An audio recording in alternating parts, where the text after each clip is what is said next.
Okay, today's topic around the gynae and gynae start करने से पहले हमारे को क्या Dr. पता होना Nitin, you चाहिए? can anatomy, start the recording now.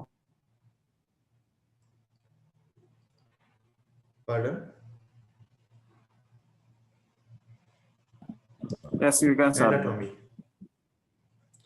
Okay, anatomy. क्योंकि हमने जब ऑप्स की बात की थी तब भी मैंने एनाटॉमी की बात की थी, बट वो अकॉर्डिंग टू दी ऑप्स के अकॉर्डिंग एनाटॉमी की बात की थी. अब जो एनाटॉमी की बात करेंगे, कंसाइज रहेगा हमारा कि anatomy related to the gynae. तो किस तरीके से क्वेश्चंस बनते हैं एना गाइनी से, देखिए, साथ के साथ लिखते रहना.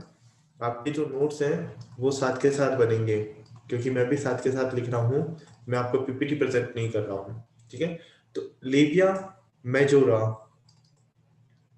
लेबिया majora are the homologous with the homologous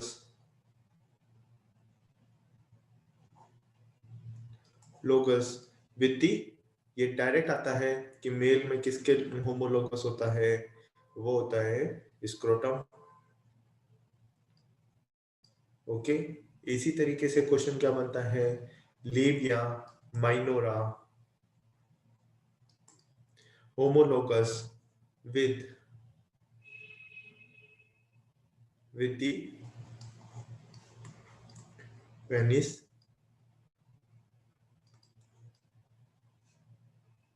clitoris,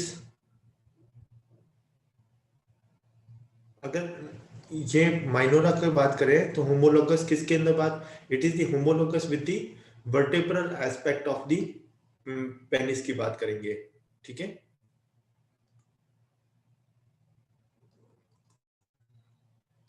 ventral aspect of the penis की बात आएगी. बट ये चीज मेंशन ना होके और डायरेक्टली पूछा गया है पेनिस किसके सिनोनिमस होता है, होमोलोगस होता है. तो होमोलोगस किसके होगा, क्लाइटोरिस. मींस अगर क्वेश्चन आता है ventral aspect of the penis किसके होमोलोगस होता है, तब हमारा आंसर जाएगा लिविया माइनोरा. और अगर क्वेश्चन पूछा है पेनिस किसका होमोलोगस है, तो आंसर क्या जाएगा हमारा, क्लाइटोरिस. ओके, इसी तरीके से देखिए क्वेश्चन कहां से बनता है हमारा, पेल्विक फ्लोर से.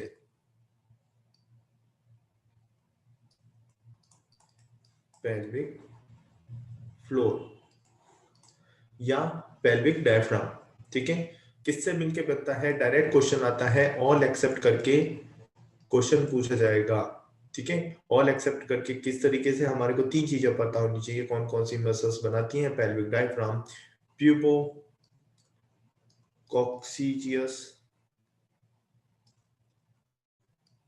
इलियो कॉक्सीजियस एंड इशियो कॉक्सीजियस. अब इन तीनों को मिला के ही हम क्या बोलते हैं, लिवेटर एनाई मसल्स. लिवेटर एनाई मसल्स जो कि मेन पार्ट होता है पेल्विक डायफ्राम का. तो इसके अंदर क्या पूछा जाएगा आपको, ऑल एक्सेप्ट वाइज क्वेश्चन पूछा जाता है कि कौन सा पेल्विक फ्लोर की मसल्स नहीं है. ओके, इसी तरीके से क्वेश्चन आता है हमारा वेजाइनल सपोर्ट के लिए. वेजाइनल सपोर्ट,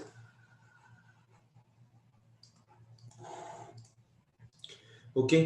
कौन कौन सी मसल्स हैं जो सपोर्ट करती हैं, इसमें भी क्वेश्चन ऑल एक्सेप्ट वाइज ही पूछा जाएगा आपको. तो हमारे को चार मसल्स पता होनी चाहिए, और वो कौन कौन सी हैं, bulbo cavernous, bulbo cavernous muscles. Second, urogenital diaphragm.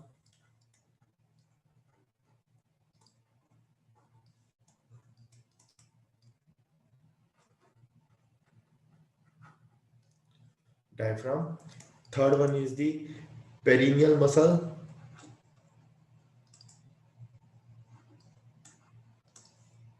And last fourth one is the, अभी जो मैंने बताई थी, pelvic diaphragm means levator and muscles. अब लिवेटर एनाई के अंदर कौन कौन सी तीन थी? Pubococcygeus, iliococcygeus and ischiococcygeus, levator ani muscle. और ये चारों ही क्या करती है? वेजाइनल सपोर्ट करती है। ठीक है, इसी तरीके से हमारे को क्वेश्चन पूछा जाता है सपोर्ट ऑफ द यूट्रस। ठीक है ना, दोनों में कंफ्यूज नहीं होना है। अगर किसी का पार्ट छूट जाता है तो मेरे को उसी टाइम अनम्यूट करके बोल सकते हो कि मेरा ये लिखना बाकी रह गया है। ठीक है, support of the uterus, support of the uterus.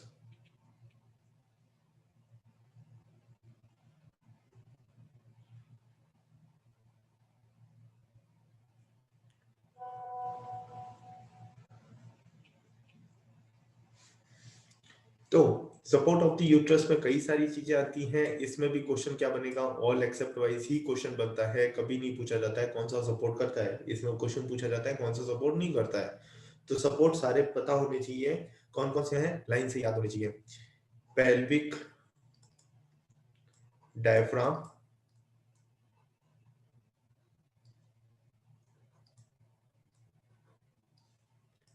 Pelvic diaphragm, perineal body,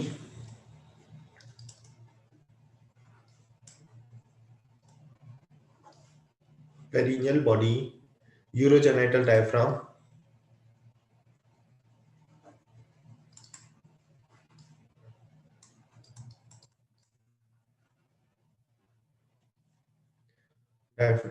diaphragm, then uterine axis,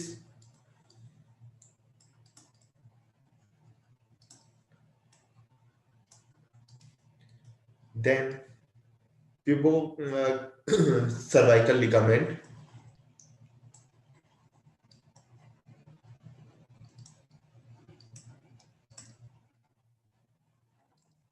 pubo cervical ligament, transverse cervical ligament, जिसको हम क्या बोलते हैं?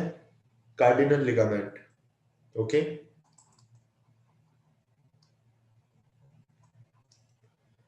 ट्रांसवर्स सर्वाइकल लिगामेंट, जो कि अगर क्वेश्चन पूछा जाता है कार्डिनल लिगामेंट कौन सा है सपोर्ट ऑफ द यूट्रस में, तो वो कौन सा होगा? Transverse cervical ligament.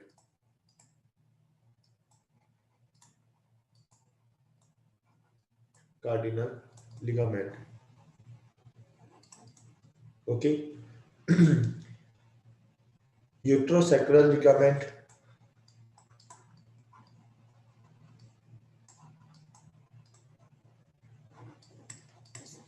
and last one is the round ligament of the round ligament of the uterus, round ligament of the uterus. तो ये तो सारे क्या हो गए हमारे? Support of the uterus, pelvic diaphragm, perineal body, urogenital diaphragm, uterine axis, pubo cervical, तीन चारों लिगामेंट पता होने चाहिए। Pubo cervical ligament, uterosacral ligament, transverse cervical ligament and round ligament of the uterus. तो ये सारे के सारे क्या हो गए हमारे? Support of the uterus. Okay, और इनसे कई बार हमारा एआईपीजीटी के अंदर क्वेश्चन बनता ही बनता है। ठीक है, इसी तरीके से हमारे को क्या पता होनी चाहिए? Lymphatic drainage, lymphatic drainage. और लिम्फेटिक ड्रेनेज आप सबको सारे पार्ट की पता हो या ना हो, हमारे को किसकी पता होनी चाहिए? Most importantly clitoris. क्लाइटोरिस की लिम्फ नोड किस में जाएंगे और स्पेसिफिक नाम है, और वो कौन से होंगे? Lymph node of the Cloquet, और दूसरा नाम क्या है इसका? Rosenmuller node.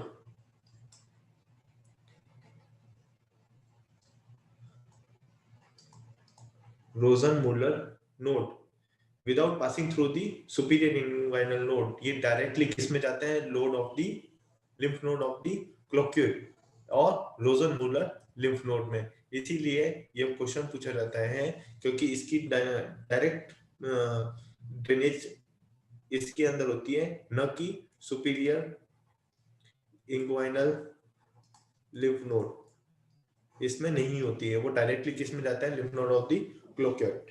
ओके, इसी तरीके से अगर माइनर की बात करते हैं तो माइनर की किस में जाती है, वो सबको पता है कि superior then deep then external iliac lymph node में चली जाएगी। क्वेश्चन वहां से नहीं पूछा जाता। फिर क्वेश्चन कहां से पूछा जाएगा आपको, सेकंड, सर्विक्स। सर्विक्स की लिम्फ नोड या लिम्फ ड्रेनेज कहां से रहेगी, hypogastric lymph node,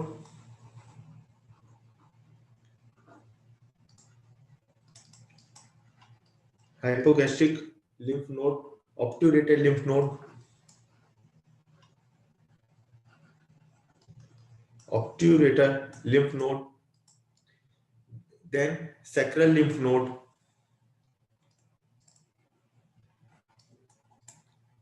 then external iliac lymph node।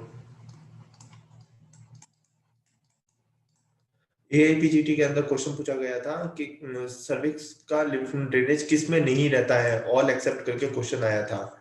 तो हमारे को ये चारों के चारों पता होने चाहिए, external iliac lymph node. Okay, तो सर्विक्स का लिम्फ ड्रेनेज किसके अंदर रहता है हमारे को पता होना चाहिए। ओके ओके, एक क्वेश्चन हमारा फर्स्ट यहाँ से बनेगा, सेकंड यहाँ से बनेगा। ओके, देन यूट्रस के अंदर यूट्रस का मेनली पूछा नहीं जाता, ठीक है, पूछा किसका जाएगा, ट्यूब्स का।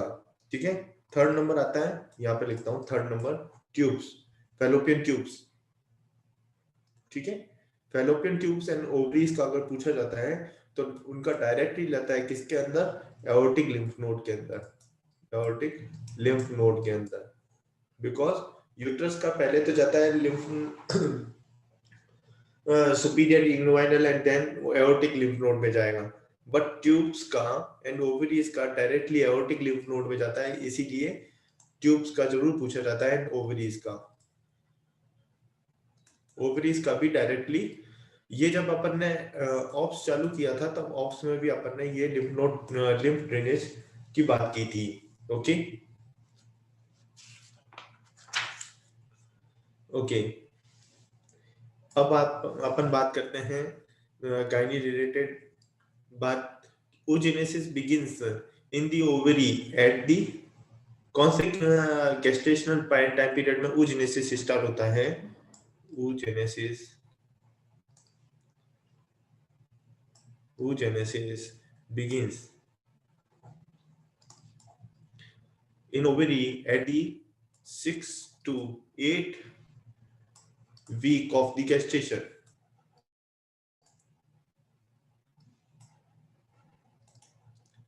ओके, इसी तरीके से क्वेश्चन वन लाइनर्स क्वेश्चन है, maximum number of the oocytes are the attend, कब अचीव कर लेते हैं मैक्सिमम नंबर ऑफ दी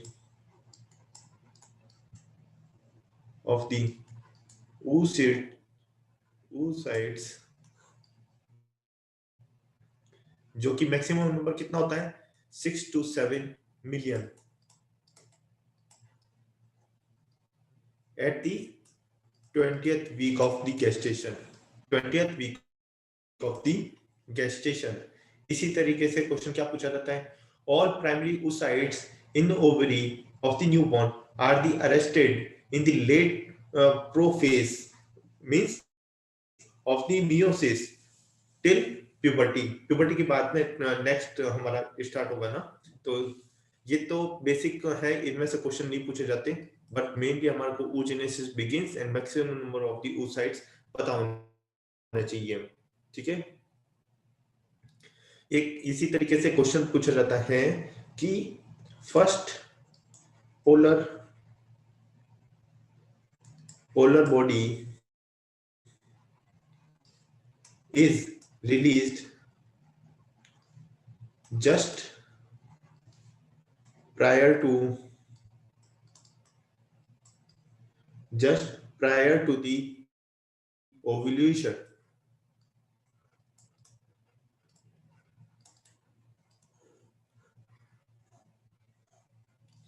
और ये बनता है हमारा मोस्ट इंपॉर्टेंट क्वेश्चन कि फर्स्ट पोलर बॉडी कब रिलीज होती है, तो हमारे को पता होना चाहिए just prior to the ovulation.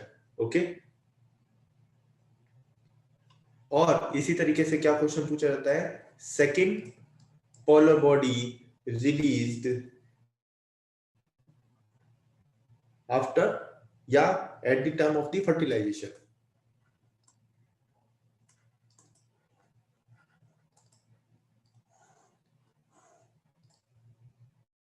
Okay, then question पूछा जाता है हमारे को एलेक्स सर्च से। L H surge proceed ovulation by the 34 33 नहीं 34 to 36 hours and LH surge हुआ and LH peak proceed ovulation by the 10 to 12 hours proceed कर देगा 10 to 12 hours में पीक होने पे। Okay,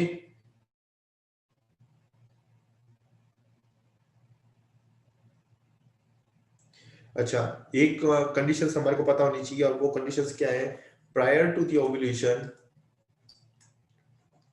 prior of the ovulation follicle की size क्या होनी चाहिए या रीच कहां तक हो सकती है, follicle reach up to the size of the 18 to 20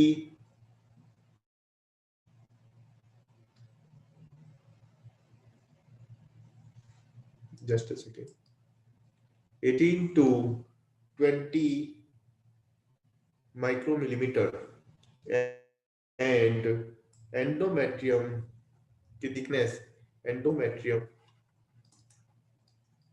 endometrium की थिकनेस कहाँ तक पहुंच सकती है, 9 to 10 मिलीमीटर थिकनेस पहुंच सकती है। ठीक है, reach and endometrium show is the triple layer,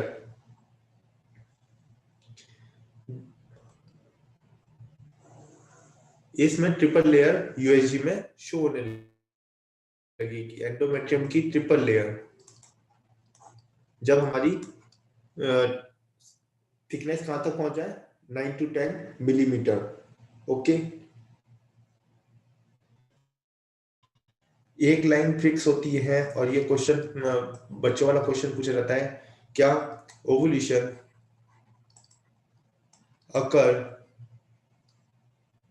कब होता है, जैसे मान लीजिए ये मेंसेस का फर्स्ट डे से लेके और ये हुआ 28 डेज, तो ओवुलेशन कौन से टाइम पीरियड में होगा, यहां से 14 डेज या यहां से 14 डेज, तो ये हमेशा होता है यहाँ से 14 डेज, मींस देखिए ओवुलेशन अकर 14 डेज बिफोर या प्रायर नेक्स्ट मेंसेस, तो नेक्स्ट मेंसेस आने वाले हैं 28 को, तो वहां से 14 डेज बैक कर लेना और वही, और इसी को न्यूमेरिकल वे में हमारे को एम्स में क्वेश्चन पूछे जाते हैं, बट अगर एआईपीजीटी के अंदर क्वेश्चन पूछा जाएगा तो वहां पे भी कैलकुलेशन वाइज दिया जाएगा कि एक लेडी का लास्ट मेंसेस ये था तो उसकी ओवुलेशन डेट क्या हो सकती है, तो उसमें से 14 डेज माइनस कर लेना और वो date around and around 2 to 3 days के लिए देते हैं, क्योंकि फिर मंथ चेंज हो जाता है, तो उसलिए हमारे को पता होना चाहिए कि वो मंथ 31 डेज का था या 28 डेज का था, तो इसीलिए हमारे को पता होना चाहिए क्योंकि हम 14 डेज इसमें से माइनस कर रहे हैं। ठीक है ना, तो ovulation occur 14 days before the next menses, ये लाइन अपने को पता होनी चाहिए। ठीक है, मैक्सिमम एक्शन कब होता है हमारा कार्पस लूटियम का, क्वेश्चन आया हुआ है, maximum action of the corpus luteum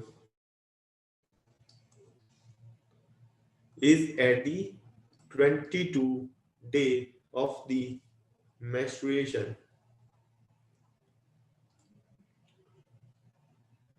okay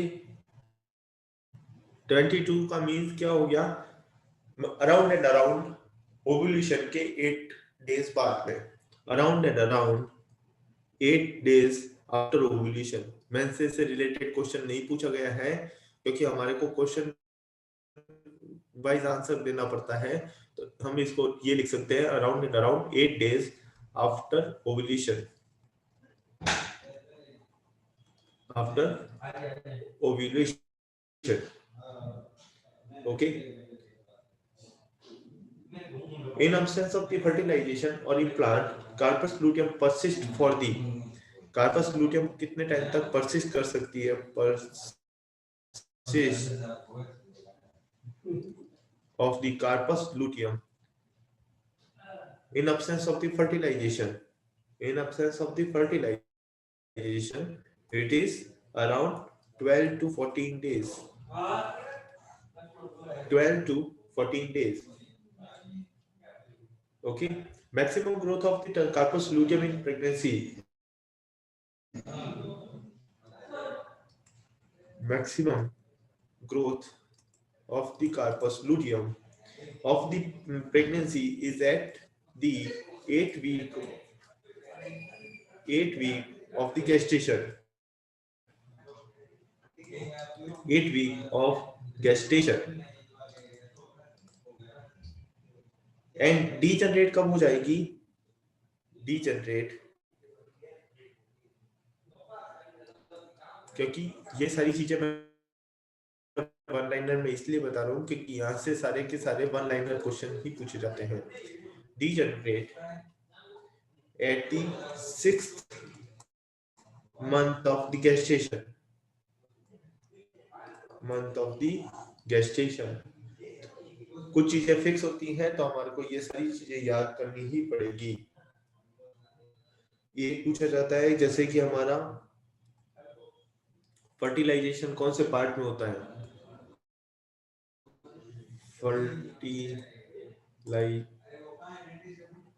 fertilization occur in which part of the fallopian tube? It is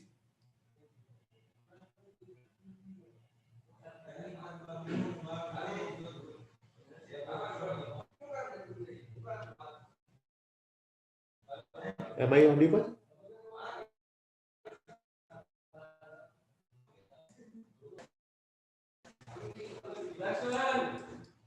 Yes. Please put this window away from the. Okay.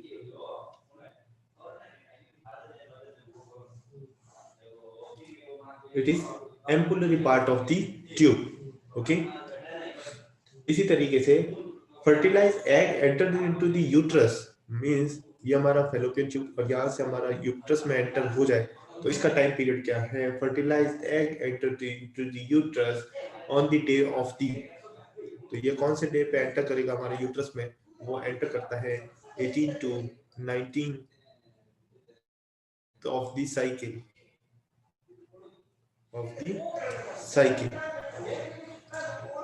okay।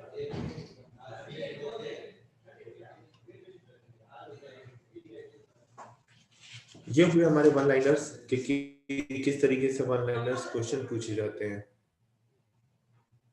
Okay.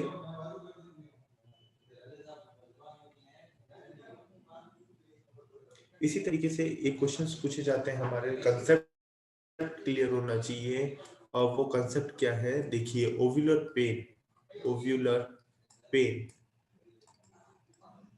Ovular pen means इसका दूसरा नाम क्या है, mid सेमर्ज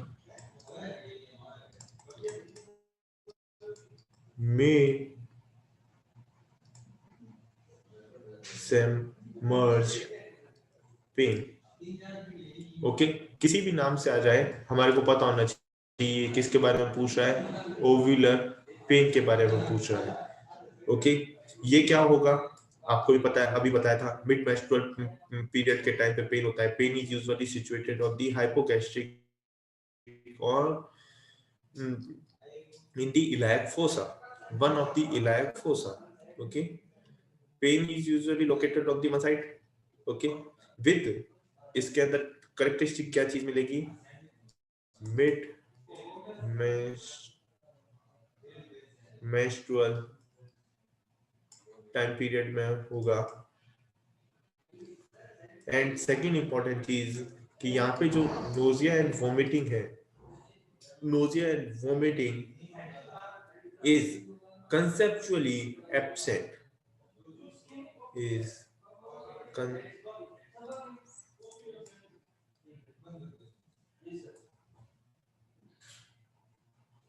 absent, okay. और ये कितने देर के लिए रहेगा, rare and rare last for दी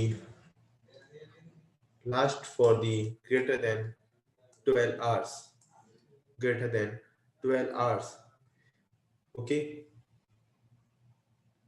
और ये किसके साथ में एसोसिएट करेगा, associated with the mucoid discharge, mucoid discharge. इसीलिए तो हम बोलते हैं कि फिजियोलॉजिकली हमारे को पता होना चाहिए ल्यूकोरिया कब कब होता है। फिजियोलॉजिकली ल्यूकोरिया अगर आपको पता है तो हम हमारे को एसोसिएट कर सकते हैं कि यहाँ पे म्यूकोइड डिस्चार्ज यहाँ पे इंपॉर्टेंट फैक्टर है।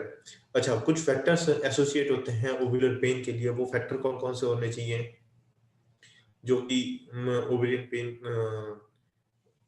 डेवलप करते हैं, वो फैक्टर वर्बली आपको पता होने चाहिए। और वो फैक्टर क्या है, increase the tension of the graphene follicle just prior to the rupture, जो टेंशन डेवलप होता है उसकी वजह से पेन होगा, okay. And second, contraction of the tube and uterus की वजह से ये ओवेरियन पेन डेवलप होता है। तो ये फैक्टर हमारे को पता होने चाहिए as a verbally note. Important जो चीज है वो नोट में हमारे को पता होनी चाहिए, और वो नोट क्या है, नोट करके लिखो, नोट मिटल blood, metal blood, ovarian bleeding, please mute yourself, please mute yourself, ovulation, bleeding or mucus tinged with the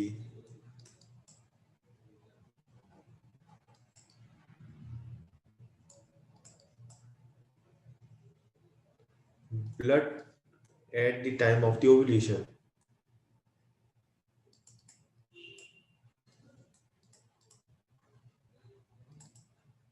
ovulation known as a mittled blood।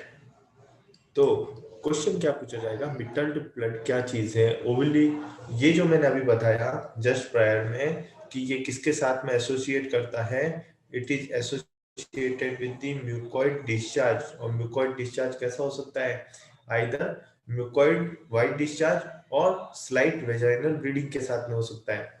तो इसीलिए इसको हम क्या बोलते हैं, वर्ड क्या है, मिटल्ड blood means ovulation bleeding or mucus tinged with the blood at the time of the ovulation।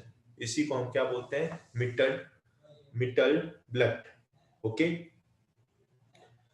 अभी जो हमने बात की थी मेल एंड फीमेल की, तो उसके लिए एक चार्ट बनवा देता हूँ, एट ए ग्लांस आपको पता रहेगा कि वो क्या किसको रिप्रेजेंट करता है।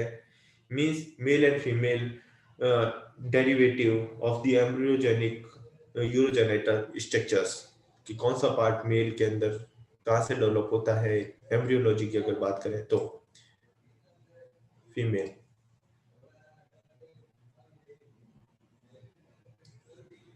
ओके। जैसे कि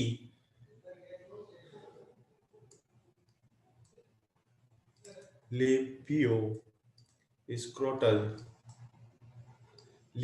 स्क्रेटल स्वेलिंग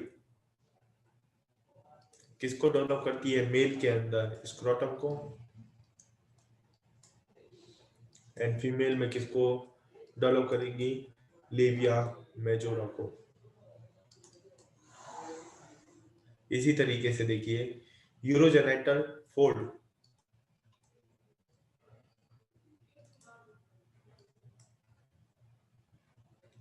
यूरोजेनाइटल फोल्ड किसको डेवलप करता है? Ventral aspect of the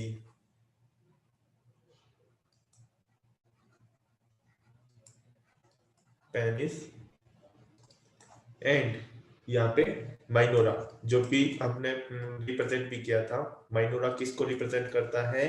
mail के अंदर ventral aspect of the penis की, जब मैंने रिप्रेजेंटेटिव ऑर्गन्स की बात की थी। ये किसको रिप्रेजेंट करता है? ये किसका होमोलोगस होता है?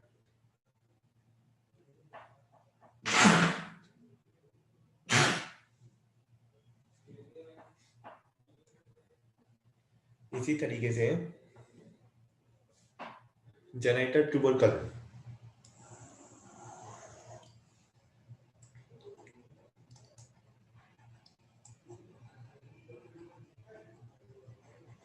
जेनाइटल ट्यूबरकल किस को डेवलप करता है? मेल के अंदर पेनिस को, एंड पेनिस का होमोलोगस किसको बताया था मैंने? क्लाइटोरिस को। ओके, इसी तरीके से Dr. देखिए Leathers, one point. Urogenital sinus. Session. Okay, urogenital sinus, urogenital sinus किसको डेवलप कर देगा? कई सारी चीजें डेवलप करता है, जिसके अंदर देखिए यूरिनरी ब्लैडर हो सकता है, urethra, urinary bladder, urethra, prostate gland, prostate gland. Okay, तो प्रोस्टेट ग्लैंड किसको रिप्रेजेंट करेगी? यहाँ पे वेजाइना, फीमेल में वेजाइना, क्योंकि यूरेथ्रा या यूरिनरी ब्लैडर तो वो दोनों तो सेम ही रहेंगे as female and male. Okay, prostate gland, vagina, यहाँ पे क्या होगा हमारा? प्रोस्टेटिक, प्रोस्टेटिक यूट्रिकल्स, एंड यहाँ पे किसको रिप्रेजेंट करेगा? वो प्रेजेंट करेगा हमारे बार्थोली ग्लैंड को।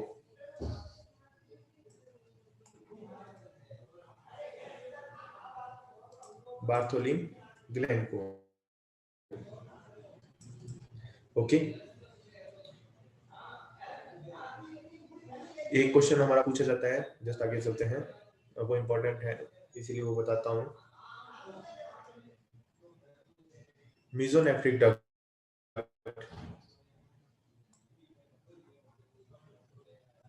मीजोनेफ्रिक डक्ट मेल में किसको डेवलप करेगा? Ductus epididymis,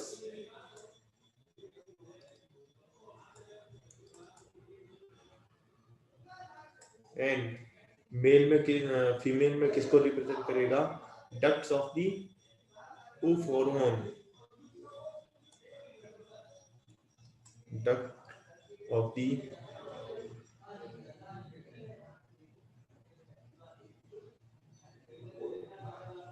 oof hormone।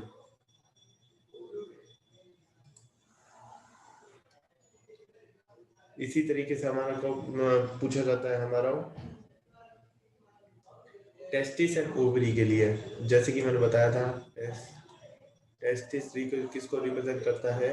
Ovary को, एंड ये दोनों किससे डेवलप होते हैं? हमारे डेवलप होते हैं अनडिफरेंशिएटेड गोनोड से।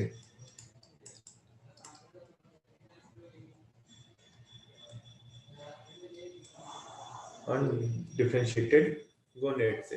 ओके, तो हमारे को पता होना चाहिए male and female derivative of the embryological point of view से अगर पूछा जाता है।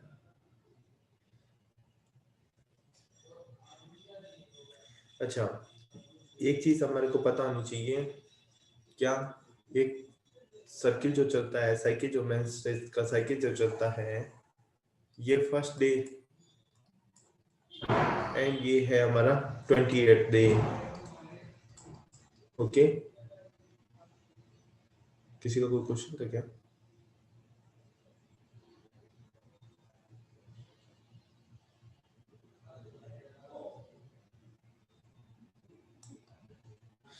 ट्वेंटी एट डे, ठीक है।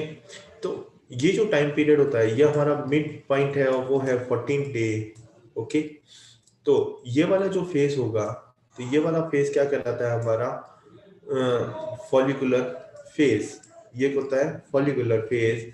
एंड 14 to 28 ये हुआ हमारा लूटियल फेज। ओके, तो हमारे को पता होना चाहिए लूटियल फेज होता है हमारा हमेशा फिक्स्ड, एंड फॉलिकुलर फेज क्या होता है? वेरिएबल होता है। ओके, इसीलिए हम जो काउंटिंग करते हैं कि ओवुलेशन के लिए, तो हम इसी लूटियल फेज के ऊपर ही बेसिस पे ही करते हैं कि अपकमिंग नेक्स्ट जो पीरियड का फर्स्ट डे है उससे 14 डे बिफोर। ओके, तो हमारे को पता होना चाहिए लूटियल फेज हमेशा फिक्स्ड होती है, फॉलिकुलर फेज वेरी करती है।